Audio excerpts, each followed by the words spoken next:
Well, but now everyone knows about the mass shooting event that took place last night in Maine, and our phones are ringing off the hook from members, from politicians, from reporters asking us our thoughts on the Maine situation. So we're going to do a video today here.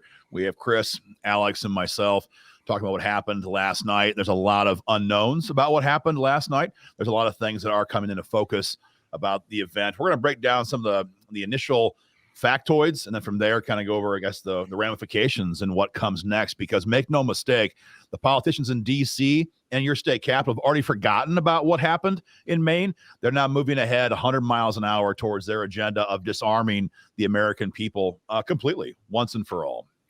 Yeah, this is the way I've said it many, many times. Every time this happens, funny, it's an election year too. Weird. But this is the politicians, this is the ruling class playing the role of Rumpelstiltskin. Every time there is a shooting, a mass shooting where the blood of the innocent dead still is on the floor, not even dry, they instantly jump on top of that blood and they work to spin it into political gold for their gun control agenda. And that's it. It's all about disarming us. It's about disarming you and empowering them, the ruling class. So I've been watching Twitter. I've been watching Twitter since last night. Every single entity that you can think of, from state legislators, like you said, Aaron, all the way up to presidents and vice presidents, are tweeting their support for massive new restrictions on gun rights and clamping down on our Second Amendment freedoms, even though they don't have a slight freaking clue what exactly is going on here. So I don't know. We just watched that press conference a few minutes ago with the governor. What a hag! What a total hag! She sits there and goes through some of the details of this, but I don't know who wants to break it down. Well, I've got several bullet points here. We've got. Let me read off my notes here from what I captured from that press conference, Chris. We have 18 dead that we know of, 13 injured. The guy hit multiple locations. From what they said, he hit a recreation center and he hit a billiards club, all in Lewiston, Maine. Within 12 minutes. Within 12 minutes, he hit multiple locations. Like one was like 6:56 and one was like 7:08. So it was it was even 12 minutes. You're correct. Suspect's name is Robert Card. He is on the loose. He is running right now. And this is where the facts of the press conference end and all the media reports kind of begin. And I'm not going to stray too far, but I mean, the objective facts that we know from the media outlets that we've seen is that this guy is some sort of a military male of some sort. Maybe he's a veteran. Maybe he's active. Maybe he's National Guard. There's not 100% clarity on that. And he is now on the run in the woods. And we have seen some of these. Chris, you're in Pennsylvania, Ohio area. We've seen these recently where a guy on the run can tie up hundreds of law enforcement officers and thousands of man hours when they're haven't shown near the level of explosive violence that this guy here has. So right now, nobody knows. The guy could be found dead of a suicide, inflicted wound, self-inflicted wound in a ditch today at noon. He could be on the run in the woods in Maine, heavily geared up for a very long time. There's a lot of unknowns still in the situation. So something that we've been watching on Twitter and on Facebook as this unravels is everyone immediately calling for the clampdown on gun rights, gun owners, gun confiscations, red flag laws, so on and so forth. But yellow flag laws. They have yellow flag laws there in Maine. But something that no one is talking about is that this man, and I don't want to say his name anymore, but this man was already on the federal radar. He'd already been institutionalized for acts of aggression. He'd already talked about killing people. Very likely he was already investigated by the federal government or some governmental agency, and yet the federal government, the state government, and the local government are not able to defend you, but yet their immediate knee-jerk reaction is to go out and do a power grab, a gun grab, if you will, to take back all control to themselves and say none of you are competent or capable of defending yourselves and your families, so give it to us. But the fact is, this guy had a history, and they already knew it, because they've already reported on it. They were already talking about it last night, that he was on their radar. So one of the things, so I'll just answer a couple of questions I think that a lot of people have right away. What's the difference between a red flag law and a yellow flag law? There is no difference between either one of them. They are the same thing, just different colors, because these people like to use colors. But there's no difference between the two. Also, what you just said there, Alex, about him making threats to shoot, those are criminal, threats already. And there is not one state in this entire union of states that does not have a law on the books already for, what's it called, Aaron? A temporary seizure of some kind, and there's different ways you can describe it, but you're 100% correct. It's not just a criminal offense; and that means it's an arrestable offense. Exactly, and that's what we're talking about. Yeah. This guy, anybody who makes a threat to shoot up a place, a person, himself, or anything else can be and should be immediately detained for the sake of society at large and his own best interest. As you said, Chris. Every state has a TRO, an ERO, an EPO, depends on the state. An involuntary committal process that could easily be invoked. And or criminal sanctions that could be brought to bear to take this person off the streets. What you're seeing in many cases, we saw this happen time and again, the Parkland, Florida shooting. In many cases, It happens now where family and friends call somebody in and law enforcement does not get off their ass to deal with it. Now, I know right now, that's not in vogue to say anything negative, but we have to face the facts that if these people had been properly interdicted and properly dealt with, things could be different. What we have a lot of times right now is blue states, and make no mistake, Maine's about as blue as it gets right now. Blue states trifecta. With blue state prosecutors and blue state department heads who don't want to take action against people like this because it is not politically in vogue. You can't even call them homeless. Not that he was, but they have to be the unhoused now. So a person who needs to be detained and should be detained, in many cases, they're just simply not. And we as gun owners, we have to get beyond our normal instinctive reaction. We have to add to that, rather, the horror of what we see. And we have to, at the same time, steel ourselves with a resolve to not let these politicians use their institutional failings to take away our freedoms. Because if that happens, this will happen relentlessly. There'll be no one ever able to fight back.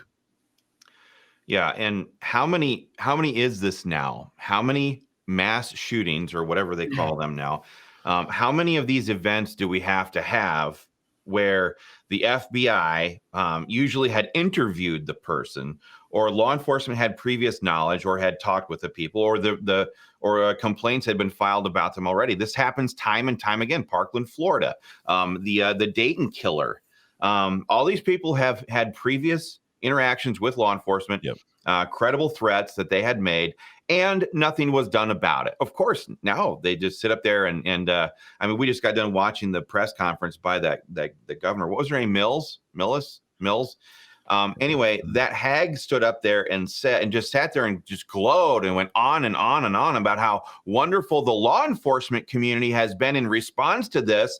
Well, the same freaking idiots are the ones who are not handling business beforehand. So now they're forced to stay up all night and execute these manhunts. They're not doing their job, but then they have the audacity to come back up there and say that they're the solution to the problem that they created in the first place. And to be 100% clear, it's these same entities who will be front and center in their state capital, in your state capital, and in my state capital come January when session resumes to testify and lobby in support of all manner of gun control laws. At a minimum, additional forms of red flag laws, possibly assault weapons bans, so-called assault weapons bans. The law enforcement lobby in America, and there is, to my knowledge, almost no exceptions. There is a couple elements, but for almost no exceptions, the law enforcement entities as a lobby presence in the state capitol, not the individual officers, but as a lobby entity, are 100% opposed to our right to keep and bear arms. And what we have done is allowed our natural affection towards law and order, towards society, towards stable government, and the natural inclinations that gave us to respect law enforcement that we were all raised with as kids. We have allowed that to then to force us as gun owners to sit back and say they must know best. And we're here to tell you that is not the case. That is not the case. Their individual members might be wonderful people. Many of them are, but their lobby the guys on the organizations street, and their department heads, in particular, the department heads, and even more particular, if they're police chiefs, if they're not elected, if they're an appointed department head by a mayor, chances are they are actively working to sabotage your gun rights. And so while we all feel the disgust and the horror and the recoil of what happened in Maine, that has to be matched with a steel in your spine to know that if we let this natural affection that we have towards the victims or our respect towards law enforcement, if we let either of those things get in the way of the fight for gun rights, we'll have no gun rights left. Yeah. And what that translates into is what the 19th century will tell you all about, or the 20th century, I'm sorry, will tell you all about, is tyrannical government that becomes genocidal towards its populations. And at the end of the day, we say this all the time in our live streams, but I'm going to say it again. Killer criminals are bad. That's awful. 18 people dead, but killer governments are far worse than a killer criminal. And that's what we're seeing right now. 18 people murdered yesterday at the drop of a hat. Of course, we're going to have to see the autopsies and things like that, because we don't really necessarily take anybody's word for anything anymore, quite frankly. But also, what the media is not telling you is that 60 people were murdered in Chicago last weekend, and the weekend before, and the weekend before, and the weekend before. And then you get back into July and the numbers start to skyrocket.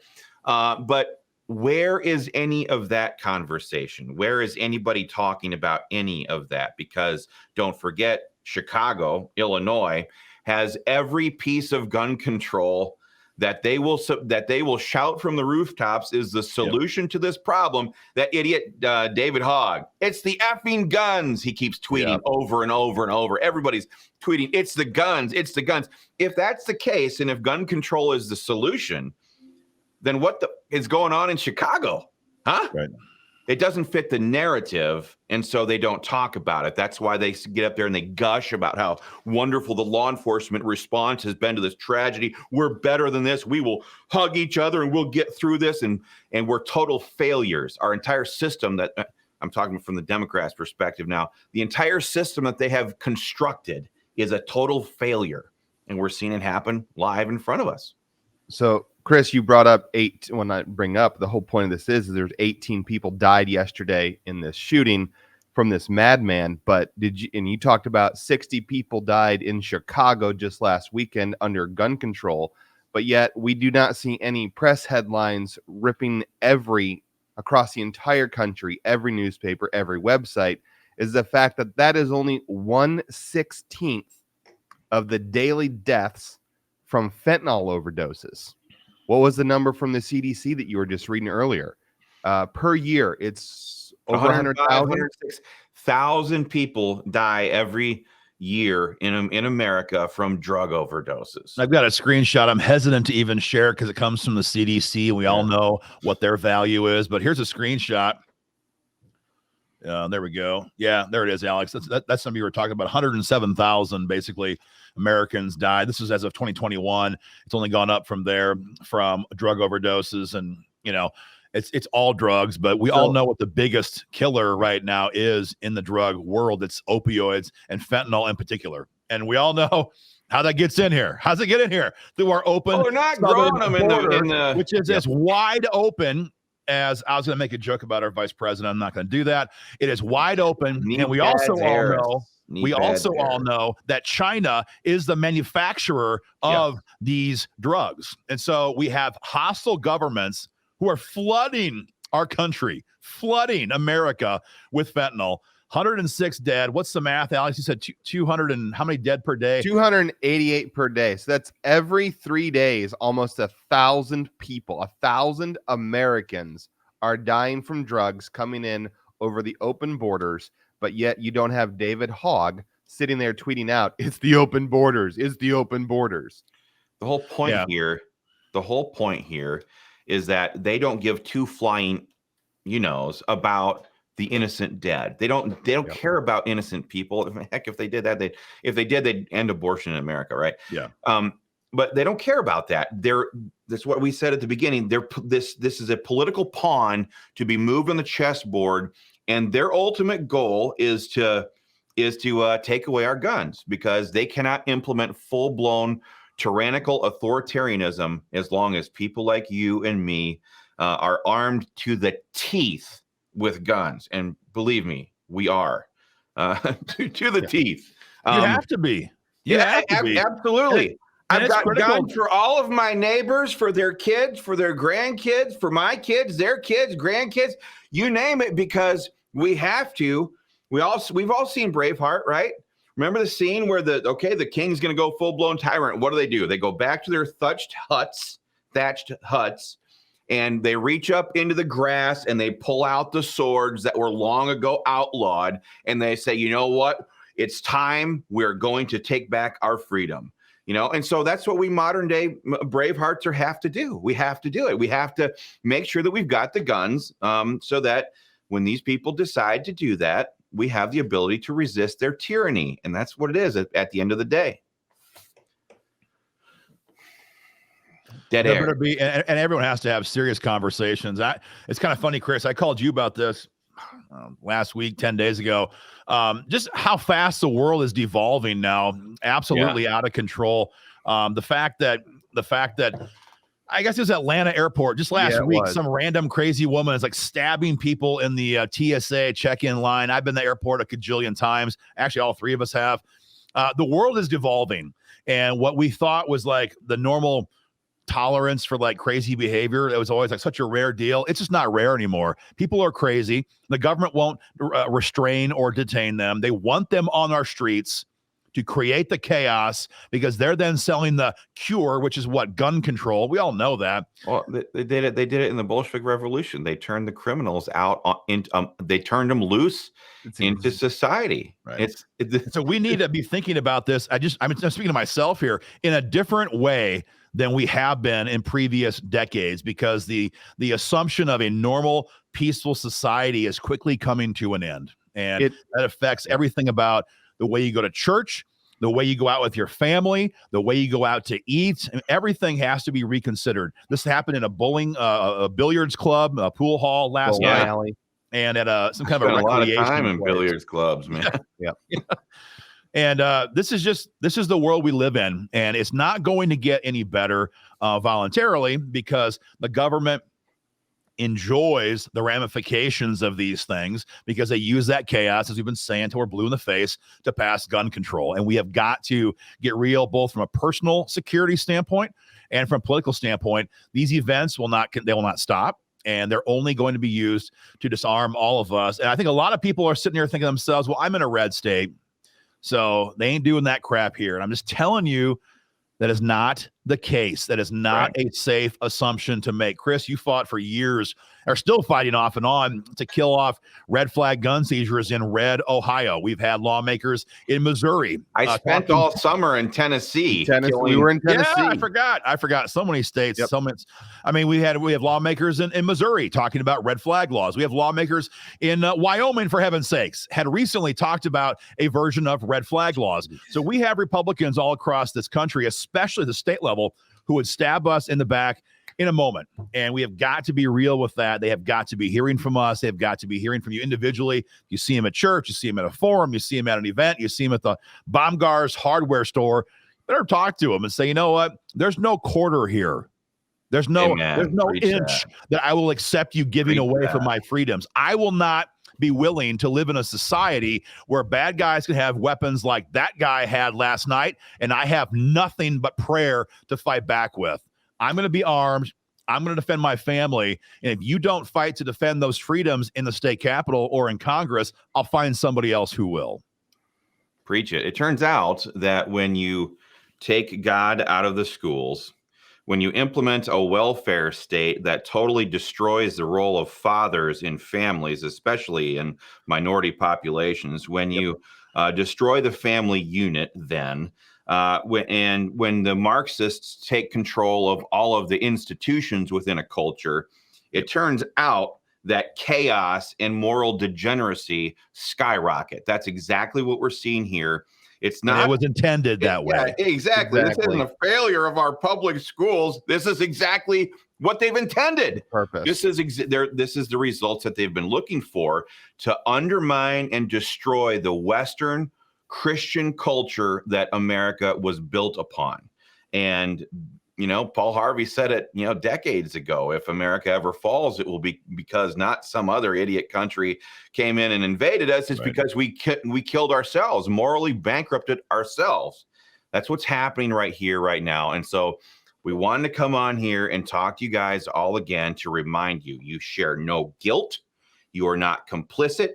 You have no responsibility here other than to defend your freedom from those who are bent on using these kind of occasions and tragedies to try to further their agenda that will only result in tragedies at a scale you and I cannot comprehend, maybe not in our lifetimes, but surely in our kids or our grandkids. That's our duty. That's our responsibility. That's how we're supposed to react in times like this, to stand up and beat our chests and say, abso-freaking-lutely not 1 millimeter of compromise. We will not let you take the ground because you bastards are to blame. Period.